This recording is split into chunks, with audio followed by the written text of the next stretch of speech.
Como sempre, na sequência das exposições relacionadas com a Gênese e a vida, hoje na etapa número 21, suplicamos à espiritualidade a sua ajuda para que possamos verbalizar tais pensamentos de forma bem-sucedida.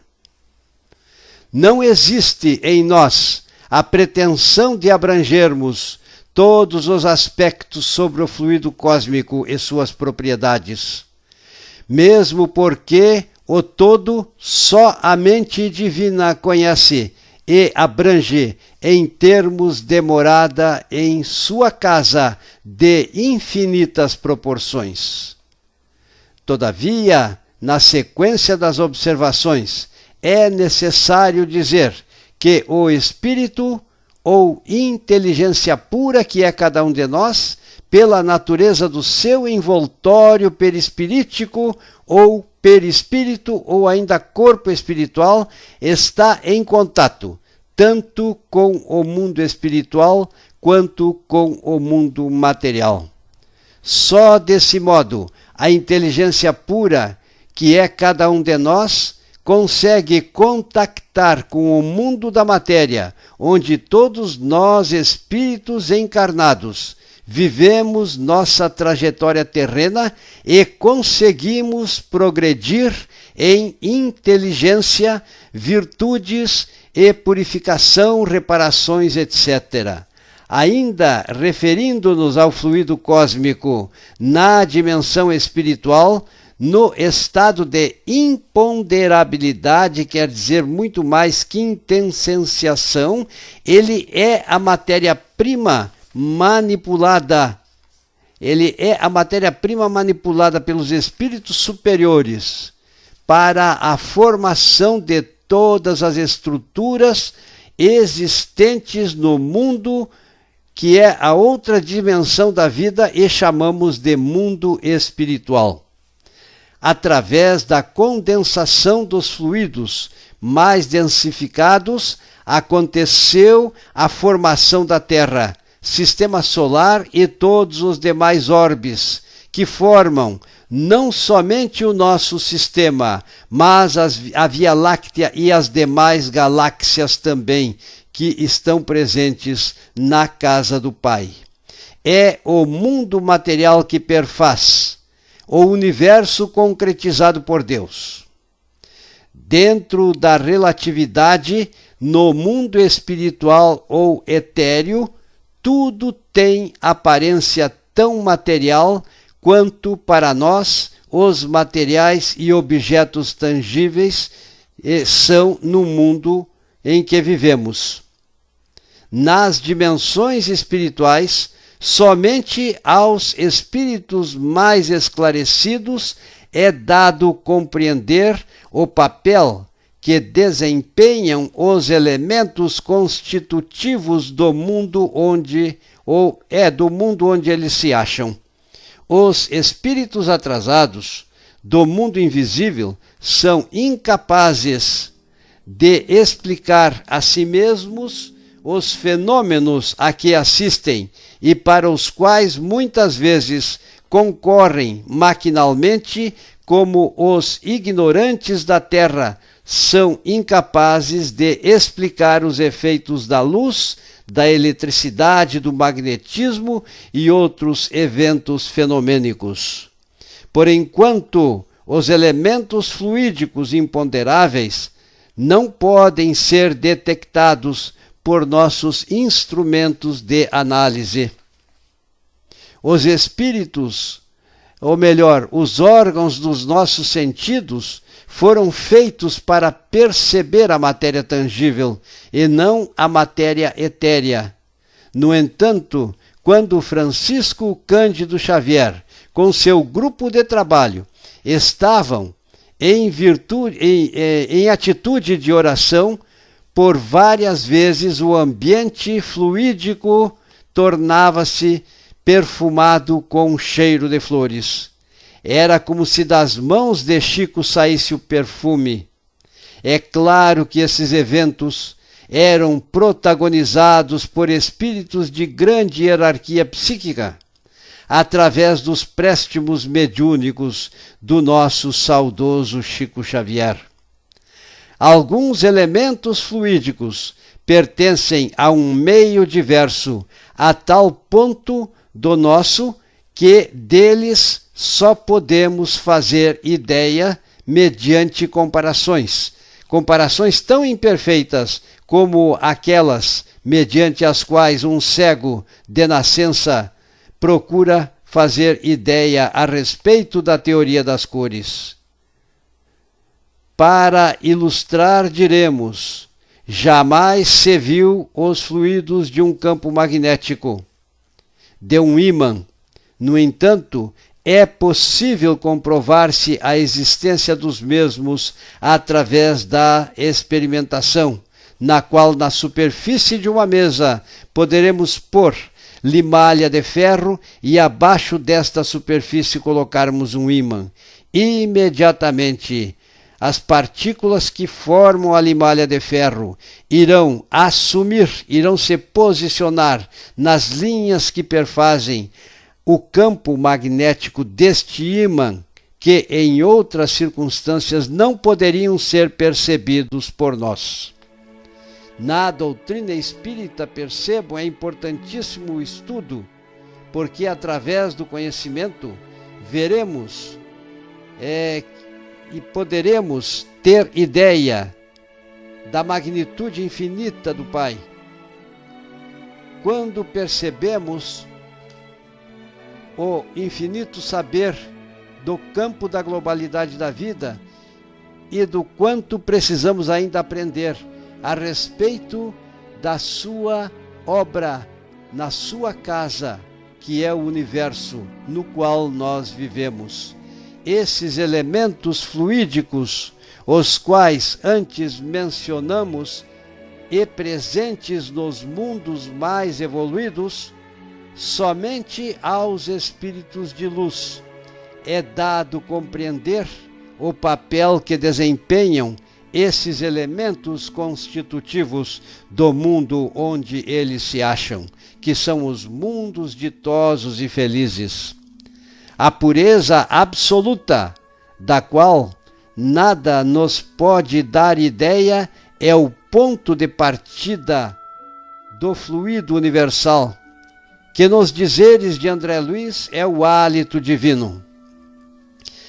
É na condensação desses fluidos, o ponto oposto é aquele, o qual constitui a matéria. Entre esses dois extremos, dão-se inúmeras transformações, mais ou menos aproximadas de um e de outro. Os fluidos próximos da materialidade, os menos puros, conseguintemente, compõem o que se pode chamar de atmosfera espiritual da Terra. É desse meio, onde igualmente vários são os graus de pureza, que os espíritos encarnados e desencarnados deste planeta aurem os elementos necessários para a economia das suas existências. São de natureza grosseira esses fluidos, quando comparado com os fluidos etéreos das regiões superiores. Cada mundo que formam as moradas da casa do Pai apresentam uma atmosfera fluídica que estará de acordo com o grau evolutivo dos espíritos ali existentes. Desde a atmosfera fluídica mais grosseira até a atmosfera diáfana existente nos mundos ditosos e felizes, habitados por espíritos puros, sábios e benfazejos, que não precisam reencarnar com propósitos evolutivos, mas podem, entretanto, reencarnar em mundos inferiores como o nosso para auxiliarem as entidades retardatárias, recalcitrantes nas suas faltas e atrasadas no seu trajeto evolutivo. Nos estudos iniciais, no mundo da química, quando estudamos a matéria a nível atômico, é claro, pelos ensinamentos expostos, a descontinuidade existente nesta matéria. É possível entendermos que a solidez é uma aparência cheia de relatividade.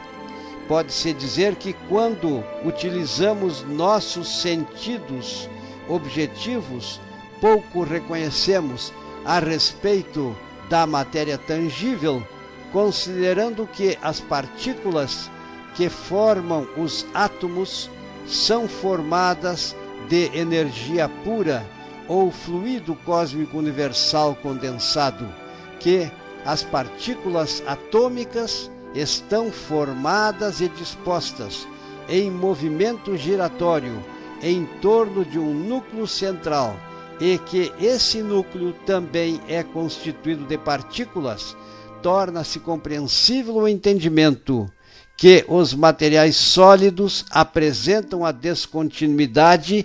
Basta que levemos em conta, por exemplo, este exemplo: se uma bola de futebol no interior de uma catedral tivesse elétrons orbitais, estes elétrons orbitais estariam tão distante do núcleo como se estivessem girando junto das paredes internas desta catedral. Ou ainda, se considerássemos um campo de futebol como sendo o espaço ocupado por um átomo de hidrogênio, nós teríamos o núcleo central no centro do campo e os elétrons, ou melhor, o elétron, giraria em torno das bordas deste campo de futebol. Só para notarmos a descontinuidade que existe na matéria. Com facilidade temos provas dessa realidade, não só pelos fatos científicos já ao alcance do conhecimento humano, mas também porque um espírito com seu corpo fluídico consegue atravessar a matéria sólida de uma parede. Eles passam através de uma parede. Na realidade, a solidificação da matéria não é mais do que um estado transitório desse fluido universal, que pode volver ao seu estado primitivo quando deixam de existir as condições de coesão. Quem sabe mesmo se no estado sólido a matéria não pode ser conduzida a um estado de eterização pelo qual a matéria adquire propriedades em função das partículas. Ainda não conhecemos senão as fronteiras do mundo invisível. O porvir, sem dúvida, nos reserva conhecimentos de novas leis, que nos permitirão compreender o que se nos conserva ainda em mistério.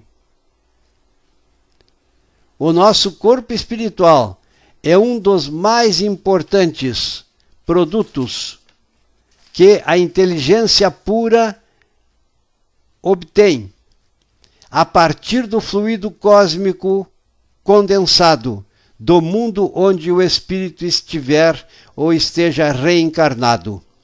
O corpo perispirítico ou corpo espiritual, ou ainda perispírito, e o corpo físico apresentam a mesma origem, ou seja, ambos foram frutos da condensação dos fluidos em dimensões diferentes, é claro, ainda que em estados diferentes. Nesta altura da exposição, é oportuno que façamos algumas considerações, as quais, com base experimental, foram realizadas por William Crookes, o eminente cientista que, pela notoriedade de seus trabalhos, tornou-se membro da Academia Real de Londres. Seus trabalhos são citados no livro de sua autoria, Fatos Espíritas, na 9ª edição, publicada pela FEB, e também no livro Katia King, redigido por Valaf Leal Rodrigues, e tudo tem a ver com o fluido cósmico, como nós teremos a oportunidade de ver na sequência das análises. Para nós, o que importa é sabermos que na fenomenologia espírita sobre materialização de entidades espirituais, estudos foram feitos no ano de 1870 a 1873, durante 3 anos consecutivos, na presença de testemunhas. Os fatos estão documentados. Analisaram durante 3 anos a materialização da entidade espiritual chamada Katia King, com os préstimos mediúnicos da jovem chamada Florence Koch, que tinha apenas 15 anos de idade. Para evidenciar a coerência dos exemplos que estamos apresentando, e ainda prosseguiremos enfocando, não percamos o objetivo das análises, que sempre estão direcionadas para a verdade universal. O fluido cósmico é a matéria-prima divina, que serve para constituir as estruturas, na dimensão material e espiritual, para a viabilidade do progresso e autoaperfeiçoamento das inteligências puras ou almas, que é cada um de nós. Portanto, a exemplificação está dentro do enfoque, porque da médium Miss Florence Koch, conforme foi provado, saiu a substância quintessenciada e fluídica, usada para impregnar o corpo espiritual da entidade Katia King, que se materializou, foi tocada pelos circunstantes, foi fotografada e dialogou, inclusive falou com as pessoas que estavam presentes durante os experimentos que duraram, como disse e digo de novo, 3 anos, de 1870 a 1873.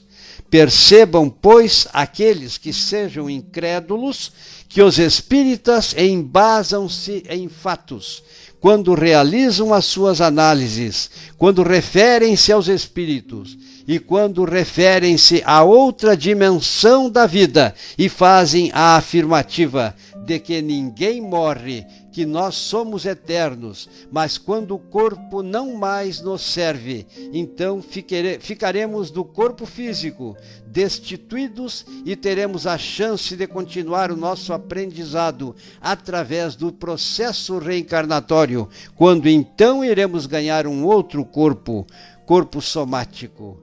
A persistência de nossas afirmativas apresentam, é claro, um propósito muito claro.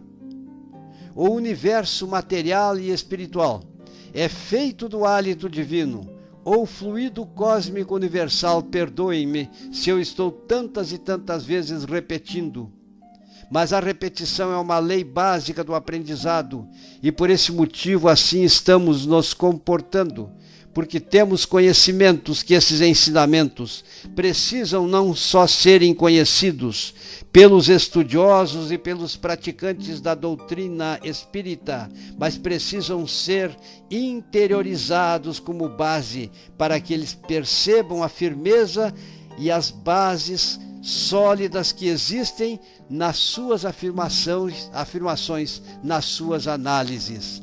A inteligência pura, que é cada alma humana, somente pode progredir se estiver no mundo material, nas primeiras etapas do seu desenvolvimento. Se tiver, ela precisa, para essa evolução, ter um corpo espiritual, ou chamado de perispírito, e também um corpo somático, uma vez que a inteligência pura não pode entrar em contato direto com a matéria, e não têm assim condições de adquirir o desenvolvimento necessário, porque elas precisam entrar em contato com a matéria através do perispírito e através do corpo somático. Então nós, espíritos puros, inteligências puras, não podemos contactar com a matéria sólida, a não ser através destes recursos criados pela divina providência. Deus é Deus, é o nosso Pai Supremo, e Jesus é nosso modelo e nosso guia.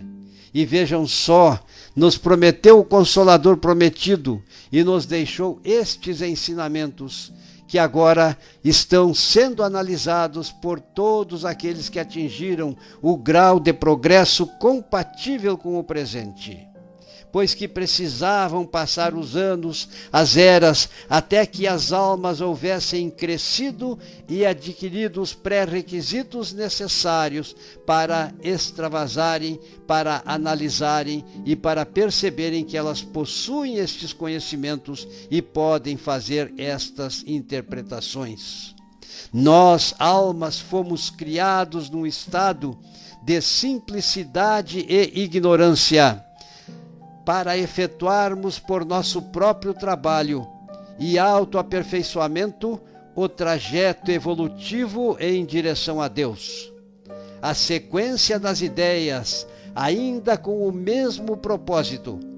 Entendamos, estamos vivendo um período de nossa evolução, em que precisamos substituir a fé cega pela certeza absoluta das verdades universais. A prática da doutrina que consola, liberta e libertará da fé cega dos dogmas. É preciso que entendamos o propósito divino em Cristo, quando Ele até cercou ou professou a sua profecia, a profecia do Consolador prometido, em tríplice aspecto: filosofia, ciência e religião.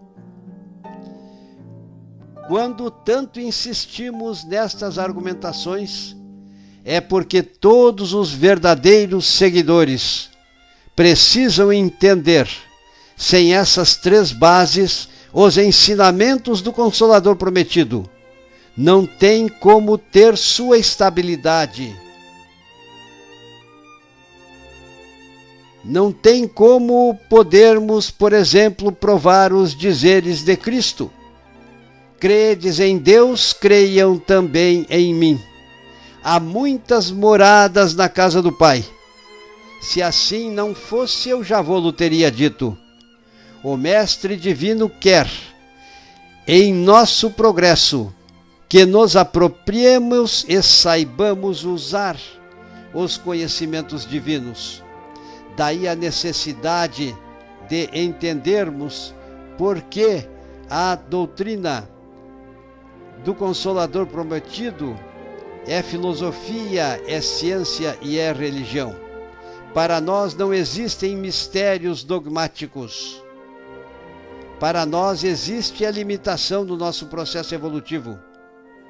Precisamos crescer, e assim, através do aprendizado, do autoaprendizado e conhecimento, paulatinamente o homem vai libertando-se daquelas crenças dogmáticas que se acham cristalizadas nos tempos e que muitas vezes percebemos que já não podem mais ser aceitas, mas precisam dar seus passos em termos de evolução.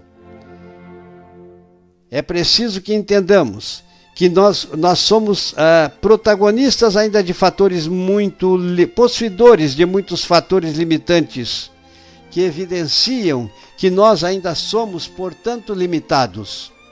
Todavia, precisamos aceitar a ciência, sob pena de pregarmos uma doutrina que ficará comprometida em sua estabilidade e equilíbrio perfeito.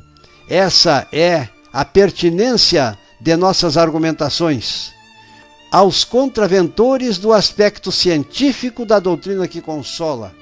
E tenhamos a certeza que entre nós existem muitos que querem ser espírita, mas que fogem das interpretações que aqui estão sendo feitas. E afinal de contas, se Kardec, sob a orientação das entidades espirituais, escreveu a Gênese segundo o Espiritismo, é porque este precioso conteúdo é que vai junto com a filosofia e os ensinamentos de Cristo apresentar, manifestar a estabilidade necessária para que possamos encarar a verdade em todas as épocas, em frente a todas as situações contraditórias que possam nos apresentar.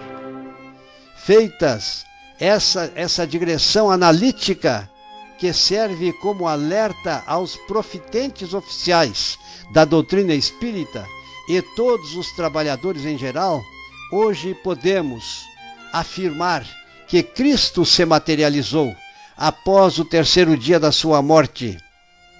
E sabemos como ocorreu o fenômeno. Hoje entendemos, com respaldo científico, como Samuel materializou-se através dos préstimos mediúnicos da pitonisa de Endor, que atendeu às rogativas do rei Saul pouco antes da sua morte, que a história registra que aconteceu na batalha que estava enfrentando. Parece-me que contra os amorreus, ou amorreus. Hoje podemos entender todos os casos de aparições nos textos bíblicos mencionados. Entendemos a transfiguração de Cristo, acontecida concomitantemente com a aparição de Moisés e Elias, na presença de Tiago, Pedro e João, que com certeza forneceram os fluidos necessários para que este fenômeno pudesse ter existido e que ficou registrado, não somente na história, mas que está redigido nos textos bíblicos. Esse fenômeno de materialização está, em termos de entendimento, dentro do mesmo contexto dos estudos feitos por William Crookes durante as materializações de Katia King, durante 3 anos consecutivos, com os fluidos fornecidos pela médium Florence Koch. Muitos outros médiuns na sequência da história humana protagonizaram os meios pelos quais as materializações aconteceram. Nos atrevemos a fazer tal afirmativa porque William Crookes não só foi um cientista renomado, como comprovou que o fluido condensado foi fornecido pela médium e, analisando um pedaço de vestes pedido para Katia King do seu vestido, notou em laboratório que o material usado para consubstanciar aquele tecido apresentava na sua constituição uma natureza de tecido conjuntivo. Para finalizar a descrição desses eventos, nesta gravação, diremos o caso de Francisco Cândido Xavier, que, com seu grupo de trabalho mediúnico, se reuniu na sua casa e presenciou ou ajudou a protagonizar um belo fenômeno de materialização, que se acha fotografado e registrado no Dicionário de Parapsicologia, edição de 1976. Na residência de Chico, em Pedro Leopoldo, Minas Gerais, o evento foi presidido pelo senhor Henrique Lomba Ferraz, servindo de médium o senhor Francisco Peixoto Lins. Achava-se presente Chico Xavier e mais diversos companheiros, que testemunharam o fato em todas as suas fases. A declaração existe com a data de Pedro Leopoldo, no dia 13 de dezembro de 1954. E está assinada por Francisco Cândido Xavier. Até vou mais longe, a sua assinatura poderia ser reconhecida em cartório, se necessário fosse. O livro que ainda pode existir, ou melhor, se existir, pode ser adquirido, pode ser obtido. Ele traz por título Dicionário Ilustrado de Espiritismo, Metapsíquica e Parapsicologia, de João Teixeira de Paula, edição corrigida e atualizada pela editora Bells, BELS. Analisando o fato, encontramos uma cama na qual Francisco Peixoto Lins está deitado em estado de transe, adormecido, portanto. Dos poros do corpo do médium, isto está na fotografia. Dos ouvidos do médium, das fossas nasais da boca, dos olhos, começou a sair uma substância esbranquiçada, com aparência leitosa, a qual foi se condensando cada vez mais, e ela ganha o nome científico de ectoplasma, que é um estado de fluido liberado do corpo da médium. Esse ectoplasma começou a ser manipulado pela entidade espiritual, a qual começou pelo seu corpo espiritual absorver, encharcar-se, melhor dizendo, ao ponto de tornar-se visível essa entidade. Uma irmã de sexo feminino apresentou-se na foto durante este evento de materialização. Todos os eventos foram fotografados e Francisco Cândido Xavier assinou para devidos fins. Nosso propósito nas presentes descrições é mostrar as fontes nas quais nos embasamos, para deixar evidente que o fluido cósmico, através da mediunidade, pode ser trabalhado através do comando pensante das entidades espirituais. Podem, porque integram o corpo dos médiuns, ser usado na fenomenologia, nas mais variadas circunstâncias, conforme nós iremos ter a oportunidade de ver na continuidade das outras gravações, pois para hoje aqui finalizamos.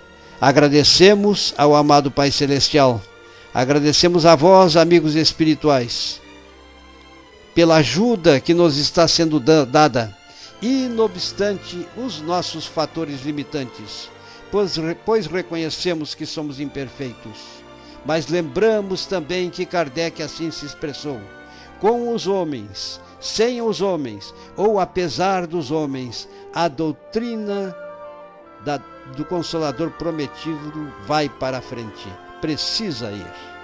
Então nós estamos cumprindo, Divino Mestre Jesus, porque nós assumimos a realizar este trabalho, embora sejamos pessoas imperfeitas, e temos a certeza absoluta que se estas exposições estão sendo viáveis, é porque a espiritualidade, em nome do Cristo, nos ajuda e nos ajudará. Obrigado, Jesus, e que assim seja.